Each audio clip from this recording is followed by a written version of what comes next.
Parks. I'm a current graduating senior in May with a psychology major, sociology minor. My current research is the barriers to the academic achievement of student veterans.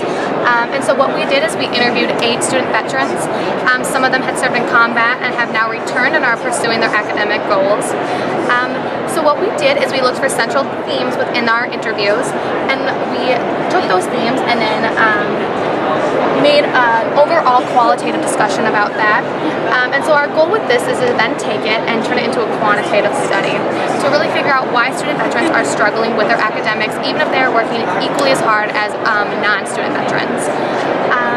So there are some overall general themes which are great, and one of the ones that I personally found to be incredibly relevant and had not recognized is how people assume when they come back from combat that it is a short-term transition process, like a year or so, but in reality it takes many, many years, and so it's something that needs to be monitored throughout.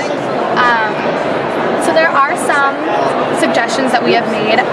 For example, almost all of them had mentioned our academic coordinator, which is Ann Whip, and said how great she is with them, how she's always checking in on them and asking how they are doing, and as well as other implications of what can be done.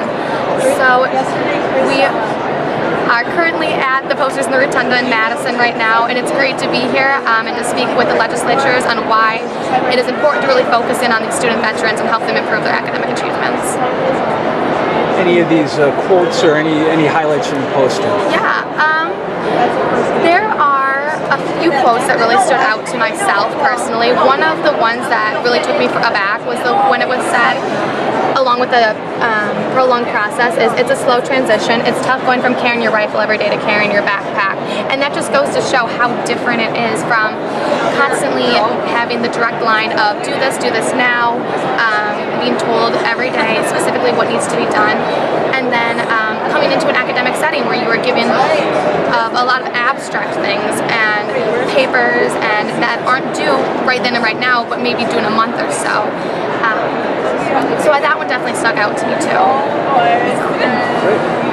And is there any further way you can take this research? I mean, is there ways you can build on this? Right. So the follow-up study that we are planning on doing, since this was just an interview of 8 veterans, just to kind of get those general themes, is to then take the themes that we did find and turn them into a more close-ended survey, so we can do more quantitative analyses and turn it into more substantial evidence of what is specifically going on with student veterans.